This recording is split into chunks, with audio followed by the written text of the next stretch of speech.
नमस्कार साथियों। आप जानते हैं कि सदियों से अलार्म घड़ियां हमारे जीवन का एक अभिन्न अंग रही हैं। हालांकि इसमें भी समय समय पर काफ़ी बदलाव आते रहे हैं। हर रोज़ चाबी की अपेक्षा रखने वाली घड़ियों से लेकर बैटरी से चलने वाली घड़ियों तक और एनालॉग सुइयों वाले डायल से डिजिटल घड़ियों तक। परंतु अलार्म बजने पर जग जाना एक अलग ही प्रकार की समस्या रही है हमेशा से। शायद ही कोई ऐसा होगा जिसे नींद में ही हाथ उठाकर घड़ी के अलार्म को बंद करने की प्रक्रिया का अनुभव ना किया हो। परंतु हम सब के लिए एक सामान्य सी बात थी। इसके विषय में किसी ने कुछ ज़्यादा नहीं सोचा। पर MIT के एक युवा छात्रा गौरी नंदा को शायद ये मंजूर नहीं था। उसने इस पर गंभीरता से सोचा। वो सोच विचार के बाद वह एक नटखट घड़ी बनाने में सफल हुई। कुछ दर्शक समझ गए होंगे कि मैं क्लॉकी की बात कर रहा हूँ। जिनको इसके विषय में नहीं पता वे यह चित्र देखें। इस घड़ी में 2 पहिए लगाए गए। अब जैसे ही अलार्म बजता है, क्लॉकी अपने स्थान से कूदकर जमीन पर आ जाती है और किसी भी दिशा में भाग जाती है और अलार्म तो बजता ही रहेगा। तो आपको ज़बरदस्ती बिस्तर छोड़ना ही पड़ेगा और ढूंढना पड़ेगा कि क्लॉकी आपकी घड़ी कहाँ है।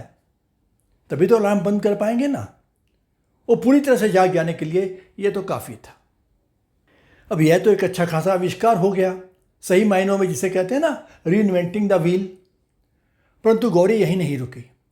इसके बाद उसने इसमें और सुधार करते हुए बनाई टॉकी। इसमें क्या था? इसमें क्लॉकी के 2 पहियों से भी मुक्ति पा ली गई और घड़ी को ही एक गोलाकार गेंद की शक्ल में बना दिया गया ताकि वह स्वयं ही किसी भी दिशा में लुढ़क कर जा सके। मित्रों, हमारी आज की टिप भी कुछ इसी सोच की ओर इशारा करती है। उसके साथ चर्चा को आगे बढ़ाएंगे अपने इस रिमाइंडर के बाद।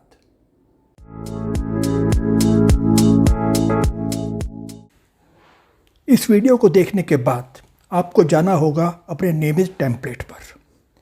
यदि आपने वो टेम्पलेट अभी तक डाउनलोड नहीं किया है तो नीचे डिस्क्रिप्शन में दिए गए लिंक से डाउनलोड कर लें, या वैसा ही चार्ट प्लेन पेपर पर या अपनी नोटबुक में ड्रॉ कर लें, जैसे भी ठीक लगे।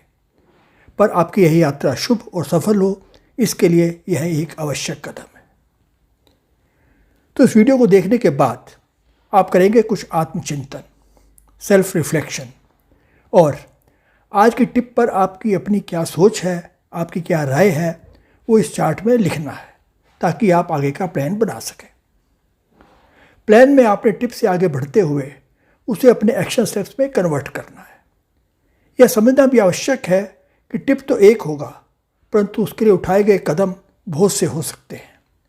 आपके लिए क्या उपयुक्त होगा, यह निर्णय केवल आप ही कर सकते हैं।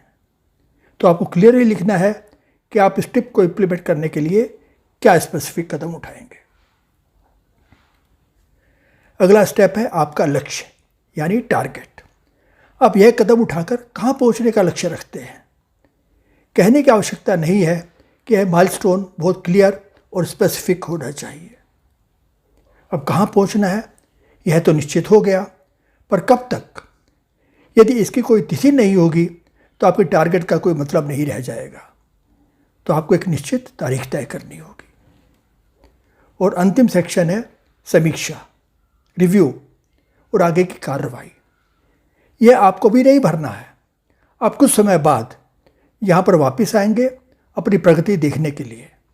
और जब आप अपना टारगेट अचीव भी कर लेंगे तो भी यह आवश्यक नहीं है कि यात्रा के चरण का अंत हो गया, जब तक आप स्वयं ऐसा निर्णय ना लें। या आप डिसाइड करेंगे कि आपको कोई आगे नया टारगेट, बड़ा टारगेट लेना है या इसे यहीं क्लोज कर देना है। तो समय समय पर आप अपनी प्रगति की समीक्षा करेंगे। ये निर्णय आप स्वयं करेंगे, ऑटोमेटिक नहीं होगा। किसी भी टिप को अच्छी प्रकार समझने के लिए आप किसी ऐसे व्यक्ति से सहायता ले सकते हैं जिस पर आपका विश्वास हो।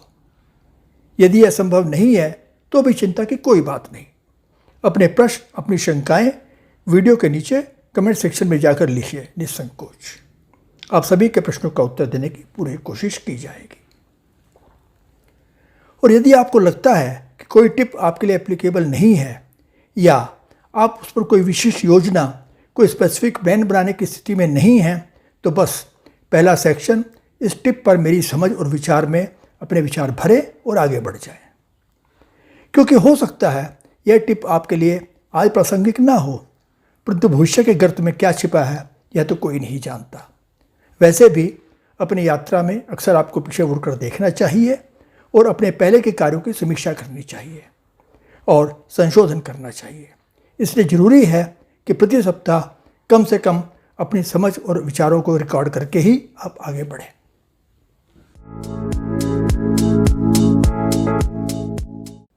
तो आइए देखते हैं कि आज की टिप क्या है। क्या आपने सुना है कि there is no need to reinvent the wheel? पहिए का फिर से आविष्कार करने की आवश्यकता नहीं है। यह दृष्टिकोण हमें चीजों को वैसे ही करने के लिए प्रेरित करता है जैसे हमने इसे हमेशा किया है, भले ही यह जटिल हो। किसी कार्य को सरल करने का संकल्प लें। यह कार्य किसी भी प्रकार का हो सकता है। एक कठिन प्रक्रिया, एक अस्तव्यस्त कार्यालय या मात्र एक रूटीन काम। चीजों को सरल रखने से आपकी कार्यक्षमता में वृद्धि होना तय है। ध्यान रहे, हम सुधार की बात कर रहे हैं जो कि सतत प्रक्रिया है। किसी भी मामले में परफेक्ट, बिल्कुल सही कुछ नहीं होता। साथियों, लेखक मार्क मैनसन कहते हैं, जब हम कुछ नया सीखते हैं तो हम गलत से सही की ओर नहीं जाते हैं, बल्कि हम गलत से थोड़ा कम गलत की ओर जाते हैं। और जब हम कुछ अतिरिक्त सीखते हैं तो हम उस थोड़ा कम गलत से थोड़ा और कम गलत हो जाते हैं और फिर उससे भी कम गलत हो जाते हैं। इस तरह हम वास्तव में सत्य या पूर्णता तक पहुंचे बिना हमेशा सत्य और पूर्णता तक पहुंचने की प्रक्रिया में रहते हैं। इसे कम शब्दों में कहें तो excellence has no finishing line, यानी उत्कृष्टता की कोई अंतिम रेखा नहीं होती। अक्सर जब हम रीइन्वेंटिंग द व्हील कहते हैं तो हमारा इशारा किसी ऐसी चीज़ को बनाने या हल करने की ओर होता है जो पहले से ही मौजूद है या पहले हल हो चुकी है। इसका तात्पर्य होता है कि किसी ऐसे कार्य पर अनावश्यक समय और प्रयास खर्च करना जो कि पहले से पूरा हो चुका है। इसलिए प्रश्न उठना स्वाभाविक है कि मौजूदा ज्ञान और समाधानों से सीखने के बजाय पहिए का पुनः आविष्कार करने की क्या आवश्यकता है। आइए क्लॉकी की कहानी को ध्यान में रखते हुए कुछ विचार करते हैं कि so called reinventing the wheel से आपको क्या मिलता है। आपके ज्ञान और शिक्षण में सुधार होता है। कथित रूप से जब आप पहिए का फिर से आविष्कार करते हैं तो आप इसमें शामिल सिद्धांतों और अवधारणाओं की गहरी समझ हासिल करते हैं। आप सक्षम होते हैं उस विषय वस्तु का व्यापक ज्ञान विकसित करने में और यह पता लगाने में कि समस्या कहाँ पर है। यह प्रक्रिया उस क्षेत्र में आपके कौशल और विशेषज्ञता को बढ़ा सकती है। नवाचार और सुधार को बल मिलता है। नवाचार और सुधार यानी इनोवेशन एंड इम्प्रूवमेंट कभी कभी मौजूदा समाधानों की भी सीमाएं हो सकती हैं या वे समाधान पुराने हो सकते हैं। इसके गहराई में जाने से आपको मौजूदा समाधानों में नए विचार, नवाचार और सुधार लाने के अवसर मिलते हैं। परिणाम स्वरूप आप इससे अधिक कुशल, प्रभावी या अनुकूलित परिणाम प्राप्त कर सकते हैं। आप चीजों को विशिष्ट आवश्यकताओं के अनुरूप बना सकते हैं। कई बार आप मौजूदा समाधानों के साथ समझौता, एडजस्टमेंट करते हैं क्योंकि हर व्यक्ति की आवश्यकताएं या परिस्थितियां एक सी नहीं होती और संभव है कि समाधान आपकी विशिष्ट आवश्यकताओं या परिस्थितियों के साथ पूरी तरह से अलाइन ना हो। तो पहिए का पुनः आविष्कार करके आप उसे अपनी अनूठी जरूरतों को पूरा करने के अनुकूल बना सकते हैं।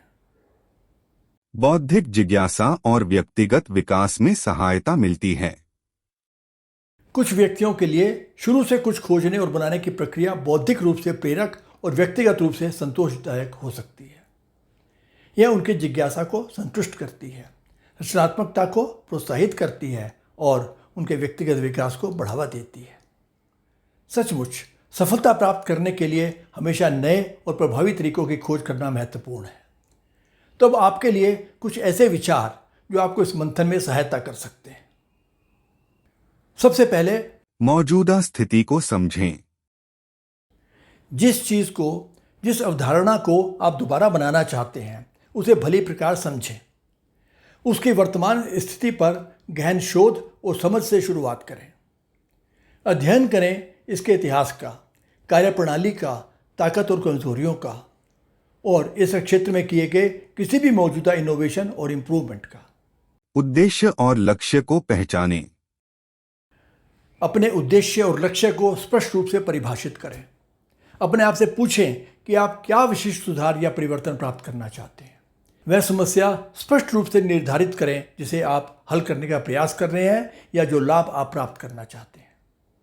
विचार मंथन करें और विचार उत्पन्न करें। नए विचार और दृष्टिकोण उत्पन्न करने के लिए रचनात्मक विचार मंथन प्रक्रिया में संलग्न रहें। अपने आप को लीक से हटकर सोचने और विभिन्न संभावनाओं का पता लगाने के लिए प्रोत्साहित करें। विचार करें कि मौजूदा अवधारणा को बढ़ाने के लिए टेक्नोलॉजी, मटेरियल्स या प्रोसेसेस में हुई प्रगति को कैसे लागू किया जा सकता है। सहयोग करें और फीडबैक लें। संबंधित क्षेत्र के विशेषज्ञों, प्रोफेशनल्स और साथियों के साथ जुड़े।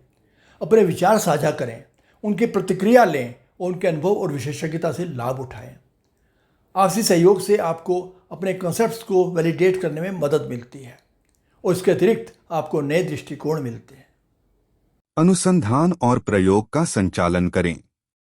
वैज्ञानिक साहित्य, तकनीकी प्रगति और संबंधित क्षेत्रों का अध्ययन करें। इससे आपको अंतर्दृष्टि के साथ साथ प्रेरणा भी मिलेगी। अपने विचारों के परीक्षण और परिशोधन करने के लिए प्रयोग करें, प्रोटोटाइप बनाएं और डेटा इकट्ठा करें। निरंतर सुधार करते रहें। जैसे जैसे आप प्रगति करते हैं, अपने विचारों को लगातार दोहराते रहें और सुधार करें। असफलताओं से सीखें और उन्हें सुधार के अवसर के रूप में उपयोग करें। अपने प्रयासों का लगातार मूल्यांकन और समायोजन करते रहें। व्यावहारिकता का आकलन करें। यह देखना अत्यंत आवश्यक है कि आप जिस बदलाव की सलाह दे रहे हैं वह कितना व्यवहारिक है। वास्तविक दुनिया में उसका कितना प्रभाव होगा। वर्तमान स्थिति के मुकाबले इसके लाभ कितने महत्वपूर्ण होंगे। क्या यह अपनी लागत को उचित ठहराता है। सुनिश्चित करें कि आपके पास इन सब प्रश्नों के तर्कसंगत उत्तर हों। साथियों, आशा है कि आज की चर्चा से आप कुछ सोचने के लिए प्रोत्साहित और प्रेरित हुए होंगे। ध्यान रहे कि किसी भी सुधार के लिए दिल और दिमाग को खुला रखें। सावधानी से आगे बढ़ें क्योंकि रीइन्वेंटिंग द व्हील की प्रक्रिया समय लेने वाली होती है और हमेशा बेहतर परिणाम दे यह भी निश्चित नहीं है। निस्संदेह कभी कभी पुनर्खोज का कार्य सफलताओं, प्रगति और गहरी समझ का कारण बन सकता है जो अन्यथा संभव नहीं होता। अतः सावधानीपूर्वक जोखिम लें और स्वयं को बता दें कि हतोत्साहित नहीं होना है। तो आज के लिए इतना ही।